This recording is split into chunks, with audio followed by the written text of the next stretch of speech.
Hi everyone, my name is Cara, and I'm here to talk to you today about something that makes a huge difference in our lives, energy. Now, I know you've heard about energy and saving energy before, and it honestly does not sound very fun or interesting.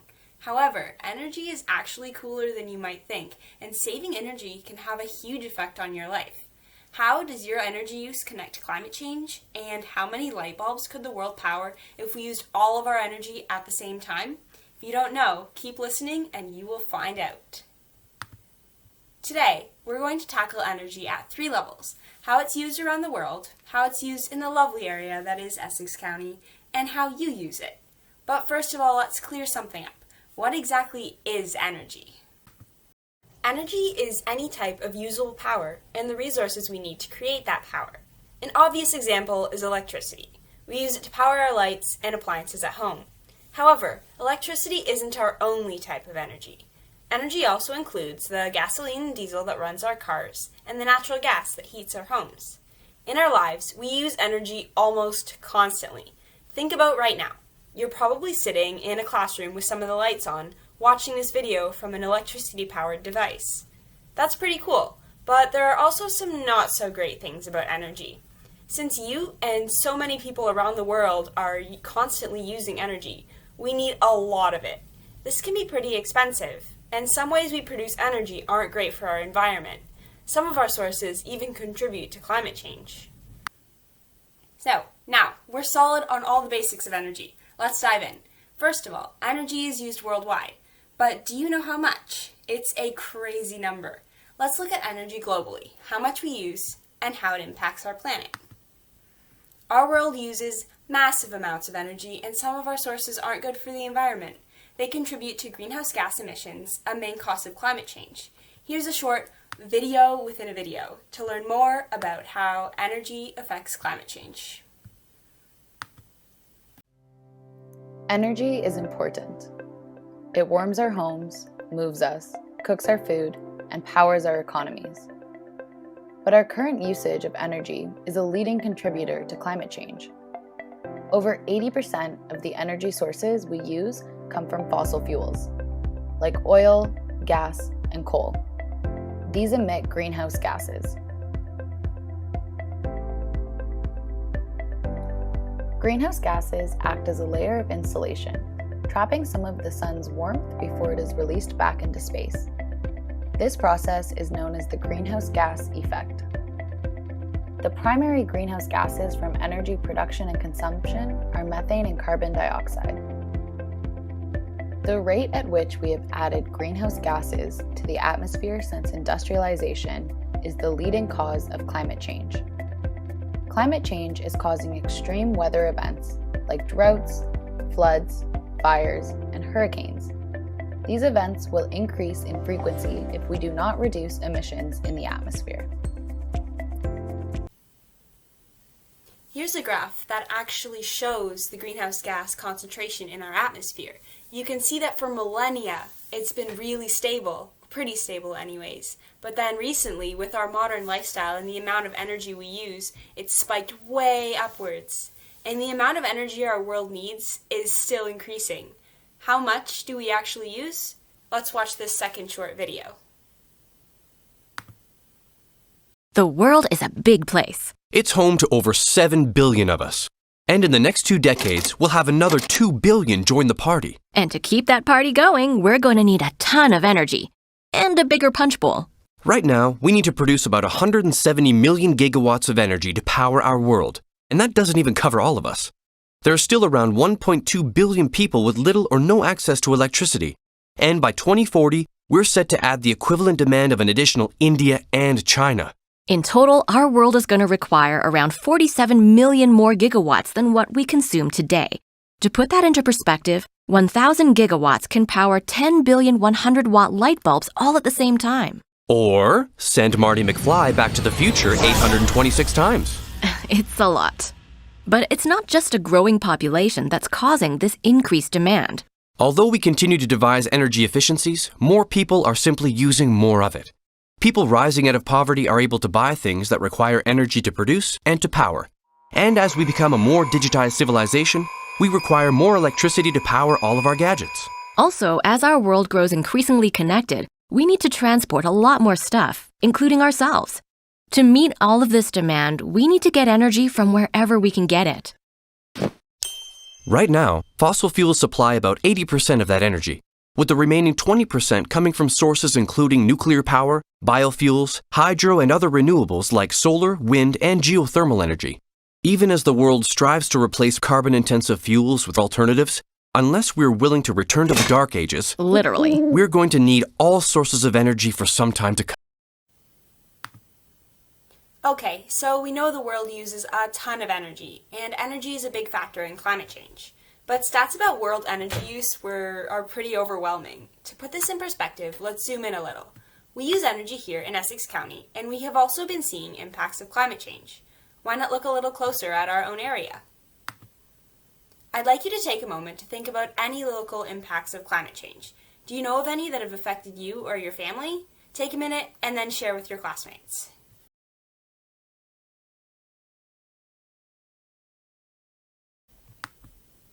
I hope you came up with some answers. Here are some more examples. Climate change has led to more frequent storms and rainfall, which causes flooding in our area and higher lake levels. This can also damage our farming industry and our crops in our fields. Also, warmer weather means that species like ticks and algae that are harmful to us are more successful and can grow or survive here more easily. This warmer weather also can mean that we're having warmer winters, so we don't get to do things like play hockey on the pond or build snowmen or go sledding as often. So, again, how does this relate to energy? If you remember what we learned in the global energy use section, making and using energy creates greenhouse gases. Even our local energy use, like heating our homes and driving our cars, contributes to these gas emissions. So, the more we know about our local energy use, the more we can do to help reduce climate change. Recently, a bunch of data was collected in Essex County for this exact purpose. I have this data with me here today, and I have the express permission to share it with you. Let's take a look. So, my first reaction when I heard about our energy use was, ew. Our usage in this area is far from excellent. The efficiency of our buildings is quite a bit lower than places in the world with similar climates, like Denmark. We're wasting a lot more energy than they do to do a similar amount of work. Also, our greenhouse gas emissions are 5 times what they really should be. That's a lot of climate change causing gas being released into our atmosphere. Here's a chart showing energy use in our region. As you can see, our farming industry makes up a lot of the energy that we use. This isn't surprising. Greenhouses need a lot of heat and light to grow all of the food that we want to eat. Transportation is the next highest, then heating our homes. Now, I know what you're thinking. We have all of this data. We know all this stuff about energy use in our local communities. What are we supposed to do with it? Luckily, much smarter people than me have come up with an answer for you. A team, including the local conservation authority, IRCA, and the County of Essex have been working on an energy plan. I'm not going to go through all the details with you because we'd probably be here all day. But it has some pretty cool goals. This plan will create energy targets for our area for the next 30 to 40 years to reduce our greenhouse gas emissions, provide more affordable energy to you and me, and to create lots of jobs in renewable energy in our area. Pretty awesome, right? Now, let's take a step back. You know that energy is important, and the world uses a ton of it. Also, we know that energy causes climate change, something that directly affects us with things like flooding and more severe weather. But what are we supposed to do about it? I can't wave my magic wand and fix climate change, and as far as I know, neither can you. If you can, though, feel free, please. So, why does this matter? If you're asking those questions, you are in luck. Take a look at our data again. 22% of our usage comes from our own homes. That's you, me, your neighbor, heating our homes, cooking our food, turning on our lights. And our own energy use is something we definitely can do something about. Introducing your personal energy use. By saving energy at home, we could reduce our local energy use and help combat climate change at the same time. Do you know of any cool ways to save energy? Take some time and compare answers with your friends.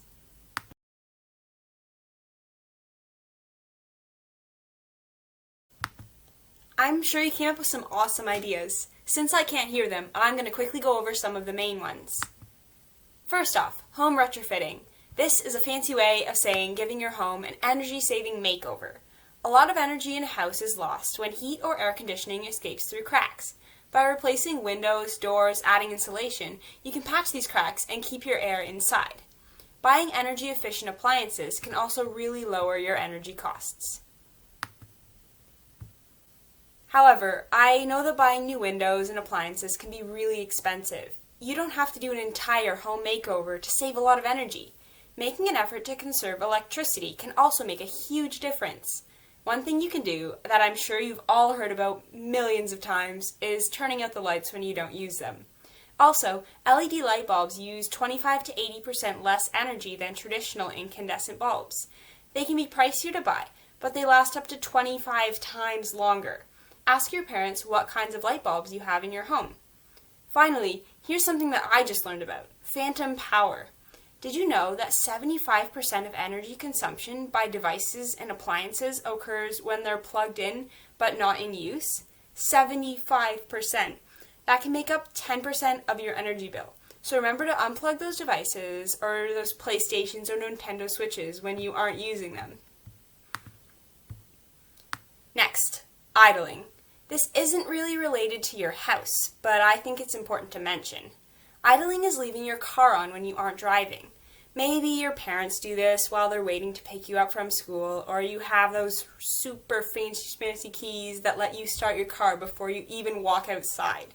Well, every minute of idling caught like this in your car wastes over a cup of gas and costs you about 30 cents. Not a big deal, right? Just like 30 cents. But what if you idle for 2 minutes, 5 minutes, and you do it every day? That can add up pretty quick. So, nag your parents. Tell them to turn their engine off when they're not driving. It could save you a lot of money. Alright, I went over a few easy ways to save energy at home. Let's watch this short video to get some other ideas. I'm just one person, and climate change is such a huge, overwhelming problem. No matter how hard I try, and no matter how small I shrink my carbon footprint, it won't make a difference, right? The average American emits about 18 tons of carbon dioxide into the atmosphere each year, and the average Canadian about 16. That's 4 times the global average. To put it in perspective, it's the equivalent of each of us driving a mid-sized car around the entire circumference of the planet one time each year. There are so many climate-friendly steps we can take in our everyday life, and many of them will also save our pocketbooks. These could be small things you do around the house, like recycling, washing your clothes in cold water instead of hot water, which uses 5 times the energy, or swapping out old incandescent light bulbs for more efficient LEDs. We can make larger changes, like when it's time, purchasing an Energy Star rated appliance the next time we have to replace our fridge or our washing machine. If every new appliance had that rating, it would be the equivalent of taking about 350,000 cars off the road. Or you could make heating and cooling your home more efficient by caulking your leaky windows and adding insulation to your attic.